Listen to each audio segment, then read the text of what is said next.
15 अगस्त 1947 को आजाद हुआ। ये बात सिर्फ आप नहीं, समूची दुनिया जानती है। लेकिन आजादी की तारीख 15 अगस्त तय कैसे हुई? किसने तय की ये तारीख? क्या ये तारीख हिंदुस्तान के नेताओं की सलाह से तय हुई या हुक्म जो है वो ब्रिटेन से आया था, या फिर कहानी कुछ और थी? जब ब्रिटेन के तत्कालीन प्रधानमंत्री क्लीमेंट एटली ने 30 जून 1948 तक का समय भारत की आजादी के लिए दिया था, तो फिर यह फैसला आनन फानन ने क्यों लिया? और सवाल यही नहीं है, बल्कि सवाल बहुत सारे हैं। एबीपी न्यूज के पास वो सीक्रेट डायरी है जिसमें लिखे हैं इन तमाम सवालों के जवाब। और ये डायरी है लॉर्ड माउंटबेटन की, भारत के अंतिम वायसरॉय की। आज माउंटबेटन की सीक्रेट डायरी से खुलेंगे हिंदुस्तान की आजादी के एक नहीं बल्कि कई राज।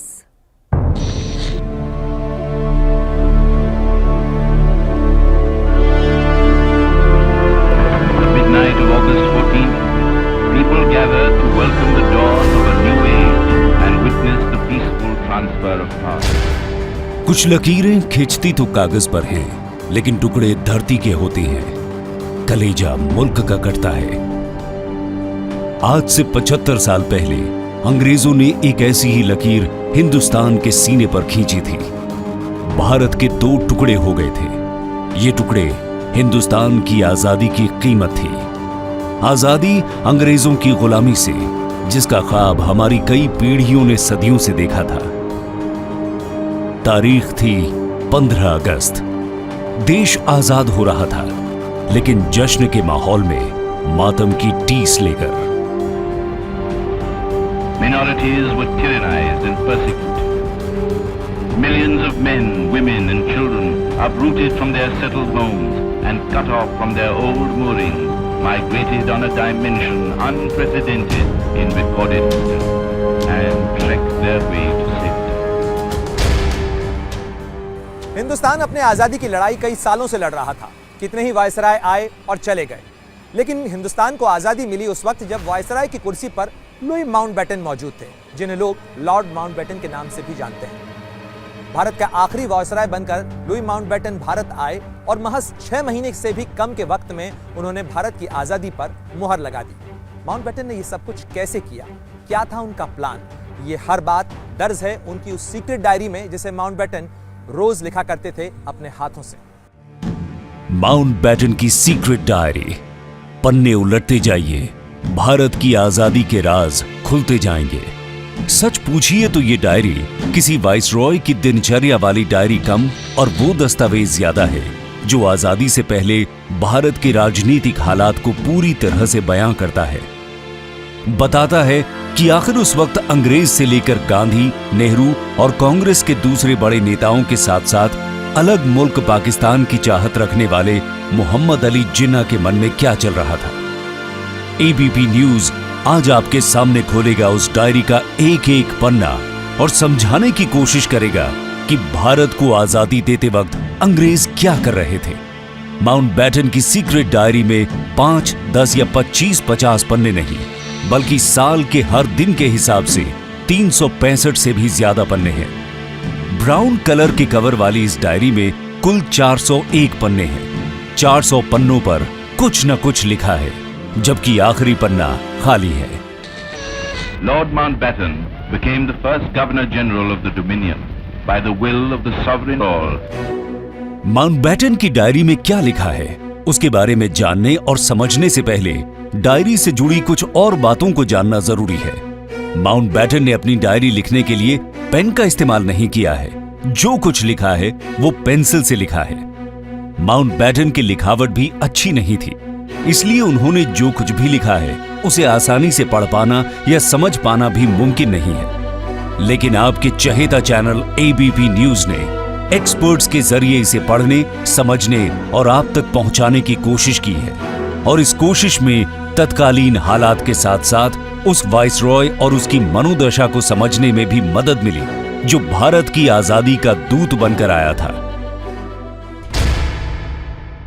मुझे ये लगता है कि ये इस तरह के पर्सन है जो बहुत ही डिटरमिन्ड है अपने एक्शंस के लिए उन्हें पता है कि वो क्या कर रहे हैं। सेकेंड थिंग इज़ दैट अपनी चीज़ों को रूल करना, अपनी डिसीजंस पे अडिग रहना, डिटरमिन्ड रहना, ये उनकी आदत में है। क्या माउंटबेटन वाकई अडिग या यूं कहें कि जिद्दी किस्म के इंसान थे? इसे समझने के लिए आपको पहले लिए चलते हैं 4 जून 1947 की उस प्रेस कॉन्फ्रेंस में जब भारत की आजादी की तारीख 15 अगस्त मुकर्रर हुई थी।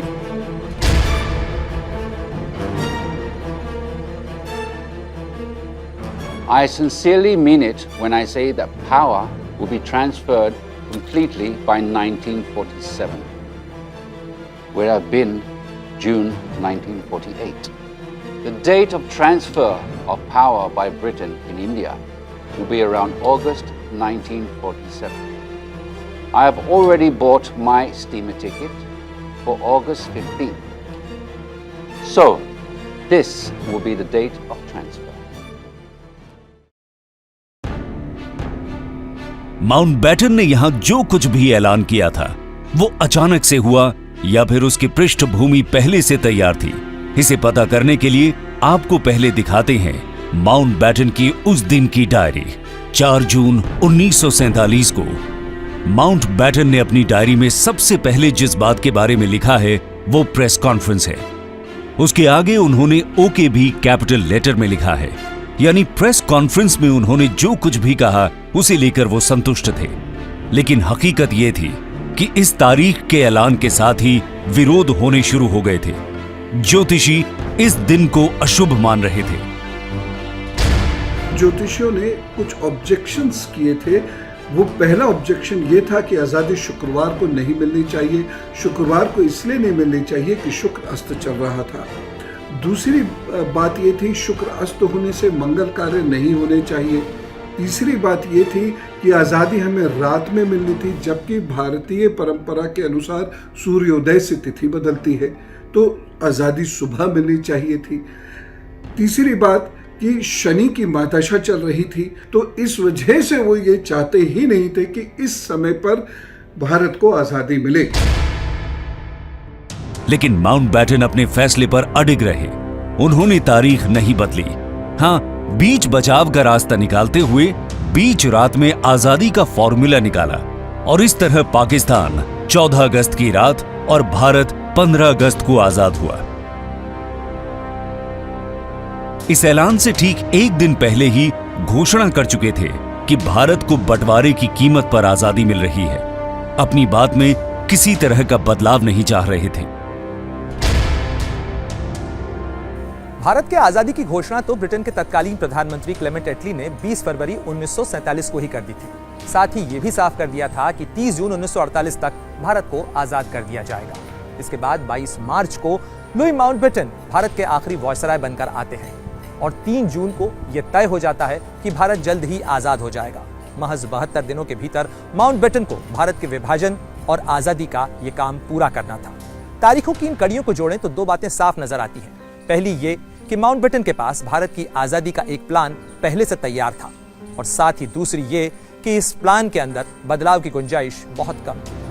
अब जरा 3 जून 1947 की माउंटबेटन की डायरी देखते हैं और जानते हैं कि उस दिन उनका प्लान क्या था और क्या कुछ उन्होंने सीक्रेट डायरी में नोट किया था।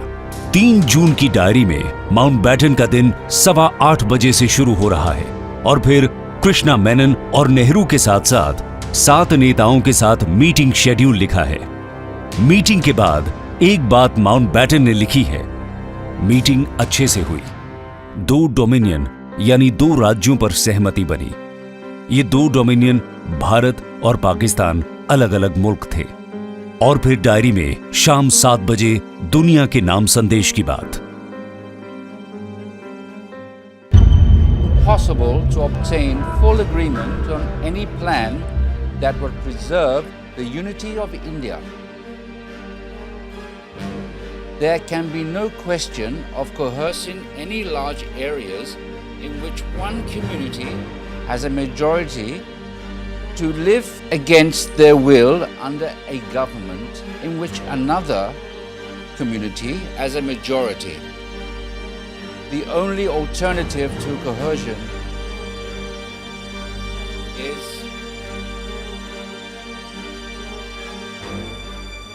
partition. माउंटबेटन ने अपनी डायरी में जो कुछ लिखा वो अक्षरशः बाहर भी नजर आ रहा था। डायरी में उन्होंने शाम 7 बजे ब्रॉडकास्ट टू वर्ल्ड की बात लिखी। शाम 7 बजे ही उन्होंने ऑल इंडिया रेडियो से भारत की आजादी का ऐलान किया और बंटवारे की बात कही।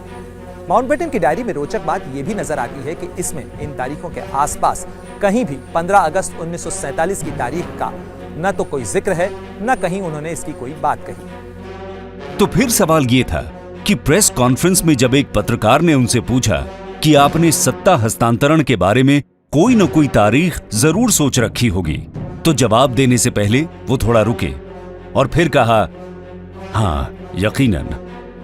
पत्रकार ने आगे पूछा कि अगर आपने तिथि तय कर दी है तो वो तारीख क्या है? जवाब था 15 अगस्त। माउंटबेटन ने आज़ादी का ऐलान 3 जून को किया था। माउंटबेटन ने कहा कि हमने प्लान तो बनाया था कि जुलाई 1948 में स्वतंत्रता हो। जो ट्रांसफ़र ऑफ पावर है वो जुलाई या अगस्त 1948 में। पर हम ये जो दंगा फसाद होता देख रहे हैं, नोआखली के दंगे हो चुके थे, कलकत्ता में डायरेक्ट एक्शन डे देखा जा चुका था, पंजाब और बाकी देश में अभी दंगे नहीं हुए थे। तो माउंटबेटन ने कहा कि यदि हम केवल इस पे अड़े रहे कि हमें ज़्यादा विचार करना है तो लोगों की जो भावनाएं हैं वो ज़्यादा से ज़्यादा भड़कती रहेंगी। ये ऑन रिकॉर्ड है, उसकी स्पीच है। लोगों की भावनाएं ज़्यादा से ज़्यादा भड़कती रहेंगी, इसीलिए हमारे लिए बहुत आवश्यक है कि हम ट्रांसफ़र ऑफ पावर का जल्दी से जल्दी इसको लेकर आए। माउंटबेटन को भारत को आजादी देनी थी, इसके लिए वो देरी नहीं करना चाहते थे। लेकिन इतनी ज्यादा जल्दी के पीछे वजह क्या हो सकती है, इससे भी राज खोलती है माउंटबेटन की डायरी। इसके लिए आपको उलटना होगा माउंटबेटन की डायरी में 15 अगस्त की तारीख। माउंटबेटन के पास जब वक्त 30 जून 1948 तक का था, तो फिर उन्होंने तकरीबन 1 साल पहले भारत की आजादी का ऐलान क्यों किया? उसका जवाब आपको मिलेगा यहां। डायरी के इस पन्ने पर पहले से कुछ प्रिंट है। फ्राइडे 15 अगस्त के साथ यहां लिखा है VJ डे 1945। इसी VJ डे में छिपी है भारत की आजादी के दिन की पूरी कहानी। दरअसल माउंटबेटन का ताल्लुक भले ही ब्रिटेन के राजघराने से था, लेकिन वो बरतानिया फौज के कमांडर भी थे। द्वितीय विश्व युद्ध के दौरान जब ब्रिटेन जापान पर हमला कर रहा था, तो उसकी कमान लुई माउंटबेटन के हाथों में ही थी। उन्हीं के नेतृत्व में ब्रिटेन को जापान के खिलाफ जीत मिली थी। जापान ने जिस दिन अपनी हार मानी थी, वो तारीख थी 15 अगस्त 1945। इस दिन को नाम दिया गया विक्ट्री ओवर जापान डे, यानी VJ डे। ये माउंटबेटन की निजी कामयाबी की अब तक की सबसे बड़ी कहानी थी। 2 साल बाद यानी 15 अगस्त 1947 को भारत को आजादी देकर वो इस तारीख को अपने लिए गोल्डन बनाना चाहते थे। 15 अगस्त 1947 और वो दिन भी आ गया जब हिंदुस्तान में अंग्रेजों का झंडा नीचे उतारा गया और तिरंगा आसमान में गर्व से लहराने लगा। इस मौके के सबसे बड़े गवाह थे लॉर्ड माउंटबेटन। उस दिन दिल्ली के आसमान में इंद्रधनुष निकला था। ऐसा लग रहा था भारत की आजादी को देखने के लिए देवता भी आसमान में निकल आए हैं। जश्न का सबसे बड़ा कार्यक्रम दिल्ली में था, जहां तिरंगा फहराया जाना था। लेकिन उस दिन ये तिरंगा दिल्ली के लाल किले पर नहीं, बल्कि आज की संसद के सामने लहराया था। लेकिन माउंटबेटन की सीक्रेट डायरी में इस दिन का जिक्र संक्षेप में है। माउंटबेटन अपनी डायरी में लिखते हैं, रात 12:20 पर राजेंद्र प्रसाद और नेहरू संविधान सभा की बैठक के बाद मेरे पास आए और बताया कि मुझे गवर्नर जनरल चुना गया है। उन्होंने एडवीना को भी संविधान सभा में आने का न्योता दिया।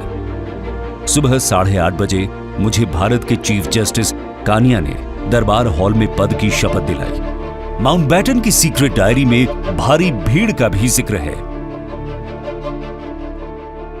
वक्त का खंजर जब धरती के सीने से खून बहाता है, तो उसका रिसाव दिन, महीने, साल नहीं, बल्कि सदियों तक होता है।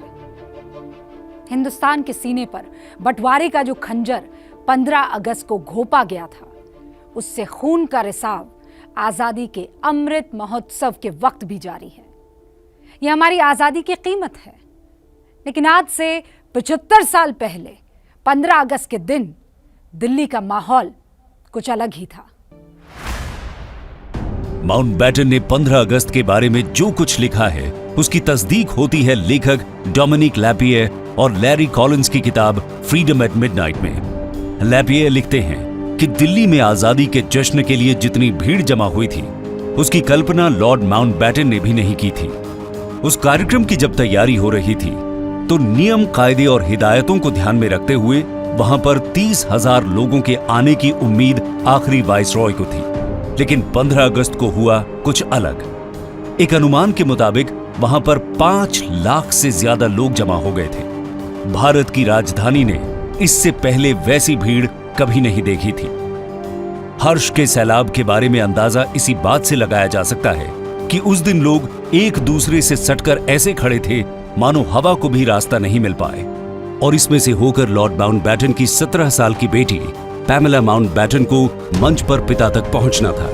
वो चाहकर भी भीड़ को चीर नहीं पा रही थी। 100 गज पहले वो पूरी तरह से अटक सी गई। मंच पर मौजूद नेहरू ने उसे देख लिया। नेहरू ने पैमेला से कहा कि लोगों के ऊपर से किसी तरह से आ जाओ। पैमेला ने जवाब दिया कि मैंने हील वाले सैंडल पहन रखे हैं। नेहरू ने जवाब दिया, कोई बात नहीं, सैंडल उतार लो। आखिरकार अपने हाथों में सैंडल लेकर पैमेला किसी तरह मंच तक पहुंची। लॉर्ड माउंटबेटन की बात हो और एडविना का जिक्र ना हो, ऐसा कैसे हो सकता है? भारत के आजाद होने की कहानी सिर्फ लॉर्ड माउंटबेटन की सीक्रेट डायरी में ही नहीं, बल्कि लेडी माउंटबेटन यानी एडविना ने भी इसके बारे में अपनी डायरी में लिखा है। माउंटबेटन की डायरी के बाकी पन्नों के राज हम खोले उससे पहले आपको एडविना की डायरी का वो पन्ना दिखाते हैं जिसमें 15 अगस्त का पूरा ब्यौरा लिखा हुआ। स्वतंत्रता दिवस अविस्मरणीय महान ऐतिहासिक दिन। सुबह 8:30 बजे हम दरबार हॉल की तरफ बढ़े। डी को भारत के पहले गवर्नर जनरल की शपथ दिलाई गई। उसके बाद उन्होंने अपने मंत्रियों को शपथ दिलाई। इसके बाद हम लेजिस्लेटिव असेंबली की तरफ बढ़े। हजारों की तादाद में मुस्कुराते और जोश बढ़ाते लोगों ने हमें घेर लिया। इसके बाद पंडित जी और प्रसाद आए और उन्होंने हमें भीड़ से बचाया। हम किसी तरह असेंबली के अंदर दाखिल हुए। बहुत ही शानदार कार्यक्रम था। सबसे पहले डिकी बोले, उनके बाद पंडित जी ने भाषण दिया, फिर प्रसाद ने। एडविना की डायरी ये बताने के लिए काफी है कि देश की आजादी के खुशी का उन्माद किस तरह का रहा होगा। इस डायरी में 2-3 बातें गौर करने लायक हैं। एक तो ये कि उस दिन भीड़ अपार थी। दूसरा कि वो अपने पति और भारत के आखिरी वाइसरॉय लुई माउंटबेटन को डिकी या डी कहकर बुलाती थी। और तीसरी बात, जवाहरलाल नेहरू के लिए उन्होंने पंडित जी संबोधन का इस्तेमाल किया था। वैसे एडविना और नेहरू के संबंधों को लेकर बहुत सारी बातें कहीं और लिखी गई हैं। सच शायद वो दोनों या माउंटबेटन ही जानते होंगे। नेहरू के साथ एडविना और माउंटबेटन की मीटिंग जिस दिन वो दिल्ली में लैंड किए उसके अगले दिन हुई। उनको इन्विटेशन था नेहरू के घर में। नेहरू यॉर्क रोड पे रहा करते थे। उसके बाद नेहरू और एडविना कई बार एक दूसरे के घर में खाना खाया करते थे, कई बार आपस में मिला करते थे। एडविना की बेटी ने जो अपनी आत्मकथानक लिखा 1990 में कभी वो प्रकाशित हुआ, उसमें उसने कहा मेरी माँ और जवाहरलाल नेहरू के बीच में इश्क हुआ करता था। ये एक प्रेम संबंध था, पर यह प्रेम संबंध शारीरिक नहीं था, ये मानसिक था। दोनों एक दूसरे को कंपनी दिया करते थे। माउंटबेटन की डायरी को अगर आप ध्यान से पढ़ेंगे तो उसमें गांधी, नेहरू, जिन्ना जैसे नेताओं के साथ साथ अगर कोई एक नाम कई बार दिखा है तो वो है भोपाल। एक बार की नजर ठहर सी जाती है कि आखिर ये भोपाल कौन था? तो इतिहास के दस्तावेजों को अगर माउंटबेटन की डायरी के पन्नों से मिलाकर आप देखें तो एक नई चौंकाने वाली बात सामने आती है। हिंदुस्तान पाकिस्तान के तर्ज पर एक प्रिंसेस्तान बनाने की बात। तो भोपाल का बार बार जिक्र आएगा in the run up to independence because he was the prime architect of what is called Princestan. वो हर वक्त उनकी सोच थी कि भारत में नहीं शामिल हों, हिंदुस्तान में नहीं शामिल हों और अलग एक देश बनाएं जिसका नाम प्रिंसेस्तान। भारत जब आजाद नहीं हुआ था तो यहाँ पर 565 रियासतें थीं। आजाद भारत में इनका विलय हिंदुस्तान के साथ साथ लॉर्ड माउंटबेटन के लिए भी एक चुनौती थी। तमाम तरह की कोशिशें हो रही थी। सरदार वल्लभ भाई पटेल के कंधे पर इसकी जिम्मेदारी थी, लेकिन कुछ रियासतों को अपनी तरफ करने के खेल में जिन्ना भी लगे हुए थे और लालच दे रहे थे। जिन्ना जिन रियासतों को पाकिस्तान में मिलाने की कोशिश कर रहे थे, उसमें से एक नाम भोपाल के नवाब हमीदुल्लाह का भी था। भोपाल के नवाब को आक्रामक माना जाता था। चेंबर ऑफ प्रिंसेस में उनका अपना एक अलग ही रसूख था। वो स्वतंत्र रियासत के इस खेल में इसलिए शामिल थे क्योंकि जिन्ना ने भोपाल के नवाब को गवर्नर जनरल बनाने का लालच दिया था। माउंटबेटन को इस बात की भनक लग चुकी थी। 25 जुलाई 1947, अगस्त 15 से पहले उनने वाइसरॉय हाउस में सारे प्रिंसेस को बुलाया। लॉर्ड माउंटबेटन पूरे अपने रेगालिया में आए थे, मतलब मेडल जो भी तामझाम होता है कि वाइसरॉय ऑफ इंडिया, और उनने उधर एक स्पीच दिया इन प्रिंसेस को, जिसमें उनने प्रिंसेस की धज्जियां उड़ा दी थी कि प्रिंसेस ऐसे डर गए कि ये क्या हो गया। उनको लगा कि अभी भी चांस है कि हम माउंटबेटन के ऊपर प्रिवेल कर सकें, कि हम एक सेपरेट देश बना सकें, dominion India, dominion Pakistan, dominion Hindustan और डोमिनियन प्रिंसेस्तान। और ये सब सूझबूझ नवाब ऑफ भोपाल की थी। ये सारी अकल जिन्ना उसको सिखाता था और नवाब ऑफ भोपाल और चर्चिल भी इसमें इन्वॉल्व था। कहा जाता है कि Nawab of Bhopal was totally broke down because he believed till the end कि माउंटबेटन प्रिंसेस को बचाएंगे।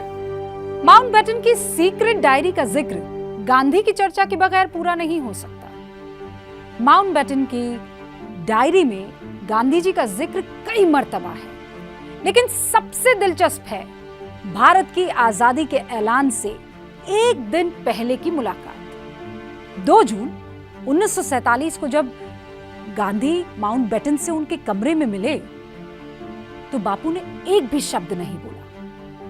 वो चुप रहे, लेकिन बिना बोले गांधी ने माउंटबेटन को अपना संदेश दे दिया। गांधी की उस चुप्पी की वजह भी बहुत दिलचस्प है। देश की आजादी के ऐलान से ठीक एक दिन पहले की माउंटबेटन की डायरी।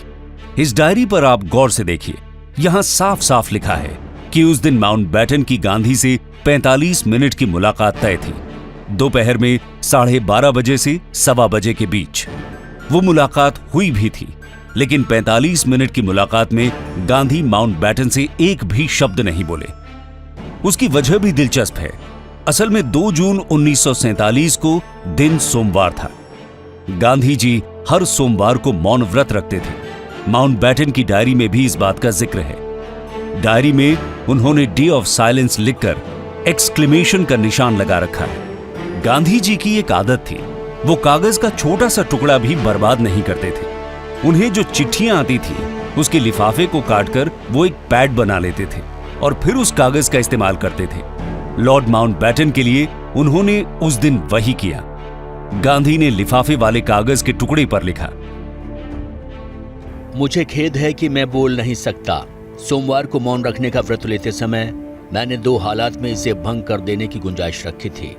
एक तो तब जब किसी उच्च अधिकारी से किसी आवश्यक समस्या के बारे में बात करनी हो, और दूसरा जब किसी बीमार आदमी की देखभाल करनी हो, लेकिन मैं जानता हूं कि आप नहीं चाहते कि मैं अपना मौन भंग करूं। मुझे 1-2 बातों के बारे में कुछ कहना है, लेकिन आज नहीं। अगर हम दोनों की फिर भेंट हुई तो मैं कहूंगा। गांधी जी से ज़्यादा इनकी मुलाकात नहीं हुई, लेकिन ये उनके गांधी जी के बहुत मद्दाह थे, उनको बहुत अच्छा समझते थे, बहुत इज्जत करते थे। हाँ, इन्हें वन मैन आर्मी भी कहा कि एक अकेला आदमी खड़ा हुआ है हिंसा के खिलाफ। गांधी जी इस बंटवारे के खिलाफ थे। उन्होंने कहा, मैं तो भारत और पाकिस्तान दोनों का सिटीजन हूँ। शायद माउंटबेटन जानते थे कि गांधी का वश चले तो हिंदुस्तान का बंटवारा किसी हाल में हो ही नहीं सकता। इसलिए उन्होंने वो तमाम तरकीबें अपनाई जिससे अपना मिशन पूरा कर सके। उन्होंने भारत को आजादी तो दी, लेकिन बंटवारे की खूनी कीमत पर। Millions of men, women and children uprooted from their settled homes and cut off from their old moorings, migrated on a dimension unprecedented in recorded history and trekked their way to safety. Mountbatten की diary 401 पन्नों की है, लेकिन आज हमने आपको उस diary के उन हिस्सों की कहानी सुनाई है जिसका सीधा ताल्लुक 15 अगस्त यानी स्वतंत्रता दिवस से है। हिंदुस्तान को सही से जानना है तो इतिहास को सही से समझने की जरूरत है, और सही समझ पाने के लिए माउंटबेटन की सीक्रेट डायरी आपकी जानकारी में एक इजाफा करेगी। हम अभी आजादी का अमृत महोत्सव मना रहे हैं। इस मौके पर देश को आजादी दिलाने वाले सभी नायकों को हमारी तरफ से सलाम। जय हिंद।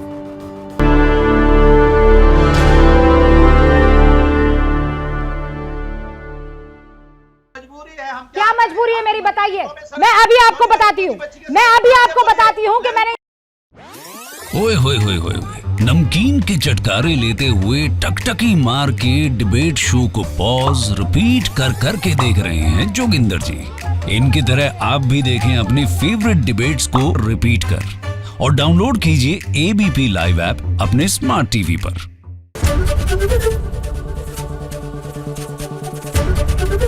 एबीपी न्यूज आपको रखे आगे।